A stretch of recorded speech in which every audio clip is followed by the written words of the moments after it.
नमस्कार बच्चों। पहले हमने विशेषण के 2 और 3 भेदों के बारे में अध्ययन किया था। विशेषण के 3 भेदों के बारे में अध्ययन किया था। नंबर 1 गुणवाचक, नंबर 2 संख्यावाचक और नंबर 3 परिमाणवाचक। आज हम लोग 2 जो बचे हुए हैं उनका अध्ययन करेंगे और अपना विषय समाप्त करेंगे। जल्दी से जल्दी आप लोग चैनल को लाइक कीजिए, सब्सक्राइब कीजिए और शेयर कीजिए। अब हमारे सामने जो 2 बचे हुए हैं, सार्वनामिक जिसे हम लोग संकेतवाचक विशेषण भी कहते हैं, संकेतवाचक विशेषण भी कहते हैं, और दूसरा है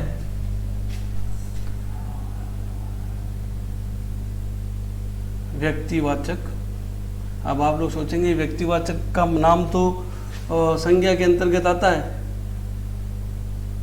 लेकिन धीरे धीरे इसका भी चलन अब बढ़ने लग गया, इसलिए हमें इसकी जानकारी थोड़ी होनी चाहिए। तो सार्वनामिक विशेषण क्या होता है? तो ये जो नाम लिखा हुआ है, सर्व और नाम, क्या लिखा हुआ है? सर्वनाम प्लस इक, यही लिखा हुआ है।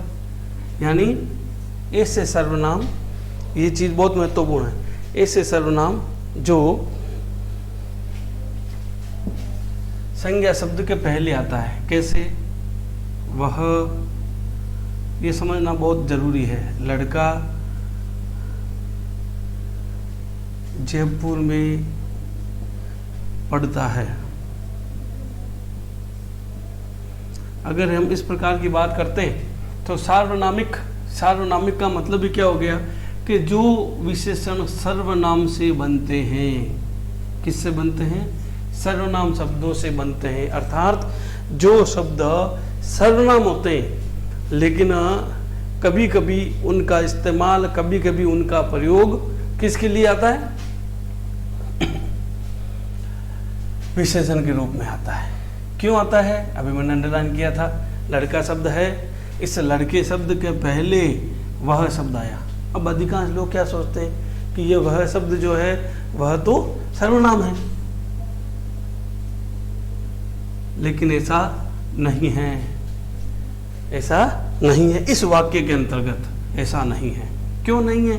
सर्वनाम विशेषण की जो परिभाषा है, संकेतवाचक की जो परिभाषा है, वो यदि आप सही ढंग से समझेंगे तो सारी चीज आपकी जो समस्याएं दिमाग में आती है वो दूर हो जाएगी। अब मैंने कहा ये सर्वनाम नहीं है, तो आप कहेंगे ऐसा क्यों हो गया, ये क्या हो गया? तो ये हो गया सार्वनामिक विशेषण। अब आप कहते हैं ऐसा क्यों, तो इसकी परिभाषा देखिए। जिन सर्वनामों का प्रयोग, जिन सर्वनामों का प्रयोग संज्ञा शब्द से पूर्व होता है, उन्हें सार्वनामिक विशेषण कहते हैं। ये चीज़ आपको ध्यान में रखनी ही पड़ेगी, क्योंकि विशेषण के अंतर्गत सबसे महत्वपूर्ण विशेषण यही है। क्यों यही है? क्योंकि ये सबसे हटकर है, क्योंकि इसमें सर्वनाम शब्दों का प्रयोग होता है। जितने भी सर्वनाम शब्द हैं उनका प्रयोग सार्वनामिक विशेषण के अंतर्गत आता है। लेकिन सबसे महत्वपूर्ण चीज क्या है कि जब सर्वनाम दिया हुआ रहेगा तो उसके ठीक बाद संज्ञा शब्द आएगा। सर्वनाम के बाद संज्ञा शब्द आएगा। वैसे परिभाषा क्या होती है सर्वनाम की? वैसे सर्वनाम की परिभाषा होती है कि संज्ञा के स्थान पर काम आने वाले शब्द जो होते हैं वह सर्वनाम होते हैं। लेकिन यहाँ ऐसा नहीं है। यहाँ क्या हो गया?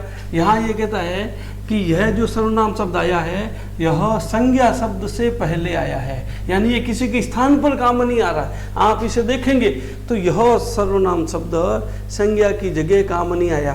किस प्रकार से? लड़का ईमानदार है, वह नागौर में रहता है। अब क्या हो गया? ये लड़का शब्द क्या है? संज्ञा शब्द है। अब इसका क्या हो गया कि इसकी जगह कौन काम आया? वह शब्द काम आया। तब तो ये क्या हो जाएगा? सर्वनाम है, क्योंकि सर्वनाम की परिभाषा क्या कहती है? संज्ञा के स्थान पर काम आने वाले जो शब्द होते हैं वह सर्वनाम कहलाते हैं। लेकिन यहाँ ऐसा कुछ भी नहीं हुआ, यहाँ ऐसा कुछ भी नहीं हुआ। इस लड़के के आगे सर्वनाम शब्द आ गया, यानी संज्ञा शब्द से पहले सर्वनाम शब्द आ गया, इसलिए इसे हम क्या कहेंगे? सार्वनामिक विशेषण कहेंगे। यानी जो भी सर्वनाम यदि संज्ञा शब्द से पहले आ जाए तो वहाँ सार्वनामिक विशेषण होता है। एक उदाहरण और देता हूँ ताकि आपको ये चीज़ समझ में आ जाए। उस पंखे को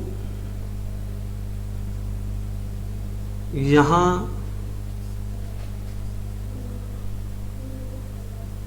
लगा दो। अब बताइए, उस पंखे को यानी संकेत कर रहा है, उस पंखे को इंडिकेट कर रहा है ना, यानी क्या हो गया? ये शब्द क्या है? संज्ञा शब्द है। ये शब्द क्या है? सर्वनाम शब्द है कि नहीं है? लेकिन ये किसी की जगह काम नहीं आया है, किसी की जगह काम नहीं आया, तो इसने क्या किया? ये संज्ञा शब्द से पहले आया है, किसी के स्थान पर तो काम आया नहीं।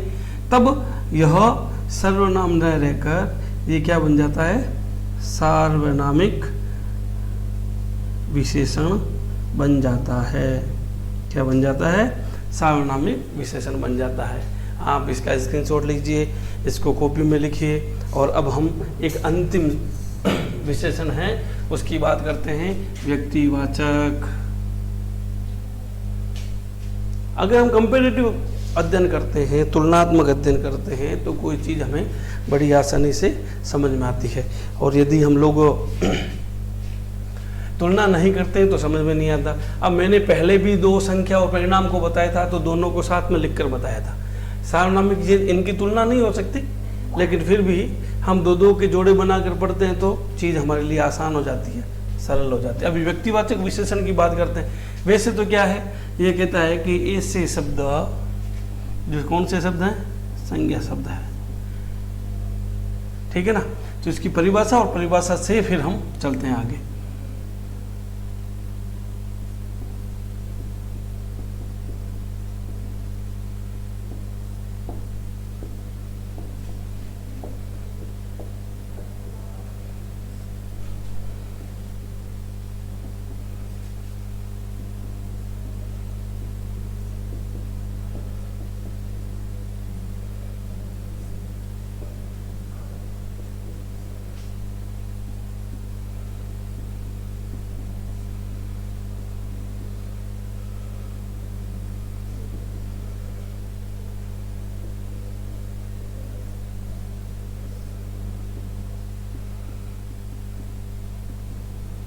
व्यक्तिवाचक विशेषण कहते हैं। यानी होता क्या? संज्ञा शब्द है, जैसे शब्द लिखा हुआ है जयपुर, ठीक है ना। अब जयपुर शब्द मैं आपसे पूछूंगा कि भाई जयपुर शब्द क्या है, अभी आपको समझ में आ जाएगा, व्यक्तिवाचक विशेषण भी समझ में आ जाएगा। मैं पूछता हूँ जयपुर शब्द है, तो जयपुर शब्द आप क्या कहोगे? भाई जयपुर शब्द तो संज्ञा शब्द है। अब मैं आपसे पूछता हूँ भाई संज्ञा शब्द तो है, लेकिन कौन सा है? तो आप कहोगे व्यक्तिवाचक। कहेंगे कि नहीं कहेंगे? व्यक्तिवाचक संज्ञा। अब मैंने क्या कहा कि भी ऐसे शब्द हैं जिसमें कोई प्रत्यय लग जाता है, अधिकांशतः ई प्रत्यय लगता है। अब मैं इसमें क्या करता हूँ? ई प्रत्यय लगा देता हूँ। जो ही मैं इसमें ई प्रत्यय लगाऊंगा तो शब्द क्या बन जाएगा? जयपुरी। अब जयपुरी बन गया तो अब आप ये कहेंगे कि भाई एक वाक्य प्रयोग करके बताइए। तो हम लोग कहते हैं कि भाई जयपुरी रजाई, क्या लिखा है, जयपुरी रजाई गर्म रहती है, जयपुरी रजाई गर्म रहती है। तो इस रजाई की विशेषता क्या है, ये जयपुरी है, यानी ये क्या बन गया, व्यक्तिवाचक विशेषण बन गया। क्यों बन गया, क्योंकि आप देखिए रजाई शब्द क्या है, संज्ञा शब्द है।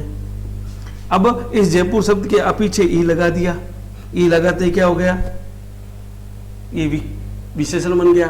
कौन सा बन गया, व्यक्तिवाचक बन गया। और ये किसके पहले आया है, आप कहेंगे संज्ञा शब्द के पहले आया है, लेकिन जयपुर नहीं है, जयपुरी लिखा हुआ है। तो जयपुरी लिखा हुआ तो ये क्या बन गया, विशेषण बन गया। संज्ञा शब्द के पहले आने की वजह से विशेषण बन गया। तो इस प्रकार से जयपुरी, इलाहाबादी, जोधपुरी, इस प्रकार से हम शब्दों का प्रयोग करते हैं, तो वह व्यक्तिवाचक विशेषण के अंतर्गत आते हैं। आप लोग इनको अपनी कॉपी में लिखिए, और कोई भी प्रकार की समस्या होती है तो आप कमेंट बॉक्स में ज़रूर लिखिए। धन्यवाद।